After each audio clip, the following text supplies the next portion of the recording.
নমস্কাৰ বন্ধু বান্ধৱীসকল, আজি আপোনালোকক দেখুৱাম ডিপুটা ৰাধিকাপুৰৰে আপোনাৰ এজন যুৱকে মিস্ত্ৰী কাম ধুনীয়া কৰে। সকলো কাম জানে তেওঁ, পকাৰ পৰা চিলিঙি দিয়াৰ পৰা ৰং কৰাৰ পৰা সকলো কাম জনা এজন মিস্ত্ৰী আপোনালোকক দেখুৱাম।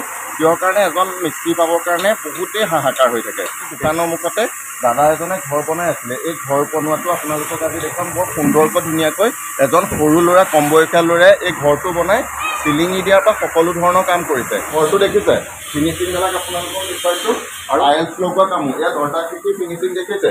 দৰ্জা খিৰিকী ফিনিচিংটো সি নিজেই কৰিছে, তাৰ নিজৰ মনেৰে সি নিজে কৰা কাম। এয়া মোৰ দোকানৰ মুখে মুখে থকা দাদাজনৰ ঘৰটো আজি দেখুৱাব লাগিব। কিহৰ কাৰণে এজন মোৰ গাঁৱৰে ভাইটিয়ে ইমান নিয়াৰিকৈ ধুনীয়াকৈ কামটো কৰিছে, সঁচাকৈ ভাল লাগে। টাইলছ লগোৱা মিস্ত্ৰী বেলেগ লাগে, কিন্তু সেই যুৱকজনৰ টাইলছ লগোৱা মিস্ত্ৰী নালাগে। কি ধুনীয়াকৈ এই টাইলছৰ ফিনিচিং কৰিছে দেখিছে। সঁচাকৈ তেওঁ কামবিলাক মানিব লাগিব, কাৰণ অসমীয়া যুৱক এজন হৈ পেলাই ইমান ধুনীয়া যে মিস্ত্ৰী কাম কৰিছে, সঁচাকৈ তেওঁক এটা ধন্যবাদ দিব লাগিব। তেওঁ আপোনাৰ ইয়াৰ খিৰিকী ফিনিচিং দেখিছে, ধুনীয়া কৰিছে। তেওঁ খিৰিকী ফিনিচিং গোটেই ধুনীয়া। এই ৰং কৰাৰ পৰ্যন্ত তেওঁ কৰিছে, ৰং চিলিঙি পৰ্যন্ত তেওঁ সকলো কৰিছে। সেইকাৰণে দেখুৱাবলৈ যত্ন কৰিলোঁ তেওঁ কামবিলাক। যদি আপোনালোকৰ এজন মিস্ত্ৰীৰ প্ৰয়োজন হয় তেওঁলোকেও লাগিব পাৰিব। আৰু চিলিঙি কামো তেওঁ কৰিছে। এজন মিস্ত্ৰী, কিন্তু গোটেই কাম জনা মিস্ত্ৰী এজন দেখিলে। ইয়াৰ চিলিঙি ৰুমবিলাকৰ দেখিছে, আপোনাৰ বাহিৰৰ পৰা দেখুৱালোঁ, ভিতৰতো দেখুৱাইছিল চিলিঙি লগাই আছে। এতিয়া বৰ্তমান চিলিঙি দিয়াত ব্যস্ত হৈয়ে আছে। তেওঁ মানে কামৰ প্ৰতি ইমানেই আগ্ৰহ নহয় যুৱকজনৰ, সঁচাকৈ ভাল লাগে। তেওঁ কিছু মিস্ত্ৰীয়ে ধৰি লওক পকাৰ কাম কৰে, কাঠৰ কাম কৰে, এনেকৈ কৰে, কিন্তু তেওঁ সকলো ধৰণৰ তাঁতি ভেটাৰ পৰা, পকাৰ পৰা, টাইলছৰ পৰা গোটেই মানে বাঁহৰ ঘৰ বনোৱাৰ কাম জানে। সেইকাৰণে তেওঁ এজন অলৰাউণ্ডাৰ ল'ৰা আজি মই আপোনালোকক দেখুৱাবলৈ বিচাৰিছোঁ। ইয়াত ঘৰৰ আপোনালোকৰ বাহিৰৰ পৰা দেখুৱাইছিলোঁ, তেওঁ ভিতৰত কাম কৰি আছে। নামটো কোৱা তোমাৰ? হেমন্ত দাস ন? তুমি এই মিস্ত্ৰী কাম কৰা কিমান বছৰমান হ'ল বাবু?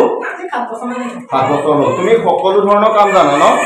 সঁচাকৈ মই দোকানৰ পৰা মানে দেখি থাকোঁ তোমাৰ কামখিনি, সঁচাকৈ তোমাক প্ৰশংসনীয় কৰিব লাগিব। সেইকাৰণে তোমাক বহুতেই ভাল লাগিল। কামৰ দেখুৱাম। ইয়াৰ পকাৰো তেওঁ এই পাকঘৰৰ এইটো ডিজাইন দেখিছে, পাকঘৰৰ ডিজাইনটো কি সুন্দৰভাৱে দিছে। তেওঁ নিজৰ মনমতে দিয়ে এয়া ডিজাইন, সঁচাকৈ ভাল লাগে। সঁচাকৈ এনেকৈ যে আমাৰ অসমীয়া যুৱক এজনে ইমান সুন্দৰ কাম শিকিলে বহুতেই ভাল লাগে। কিমান হ'ল তুমি কি কাম কৰা?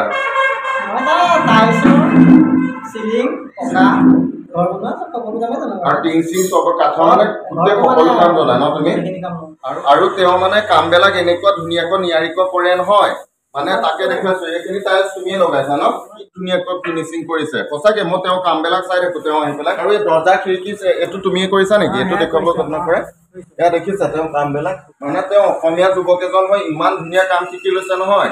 আমাৰ এজন মিস্ত্ৰী বিচাৰি ফুৰিবলৈ বহুত হাহাকাৰ হয়, কাৰণ আমি ঘৰত যদি নামঘৰ এটাও বনাবলৈ যাওঁ তেনে এজন মিস্ত্ৰী পাবলৈ আমাৰ বহুত হাহাকাৰ, অসমীয়া এজন মিস্ত্ৰী। আৰু আমি ঘৰৰ ওচৰতে এনেকুৱা এজন আমাৰ গাঁৱৰে যুৱক এজন পালোঁ মানে মিস্ত্ৰী হিচাপে। তেওঁ সকলো কাম জানে, কাঠৰ মিস্ত্ৰীৰ পৰা টিং লগোৱাৰ পৰা সকলো কাম জানে। ফল চিলিঙৰ নিজে কাম কৰিছে, ঘৰটো সম্পূৰ্ণ দায়িত্ব তেওঁ কৰিছে। এওঁ বনাই আছেতো ঘৰটো, এওঁক এতিয়া দেখুৱাবলৈ যত্ন কৰিছোঁ। হেৰি গোটেই ঘৰটোৰ কাম সম্পূৰ্ণ এওঁ কৰিছে নেকি? তেওঁ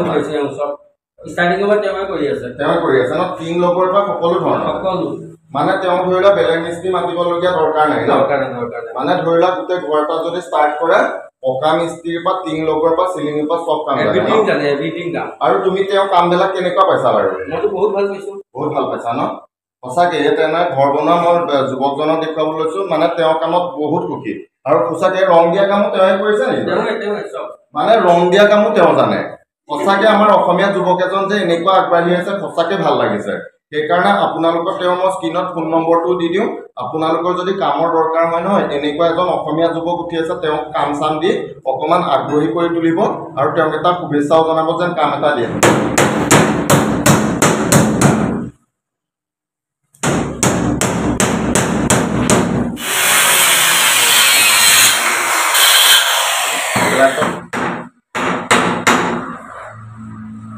তাকে দেখুৱালোঁ যুৱকজনকো, সেইকাৰণে আপোনালোকে চাব, চাই পেলাই তেওঁক এটা নিমন্ত্ৰণ কৰিব, মাতিব, আপোনালোকৰ ঘৰখন ধুনীয়াকৈ বনাই দিব। ভাল মিস্ত্ৰী এজনৰ কাৰণে ভিডিঅ'টো দিলোঁ, আপোনালোকে চাব, তেওঁক অকণ আগুৱাই যোৱাত সহায় কৰিব। চাই যাওক, ধন্যবাদ।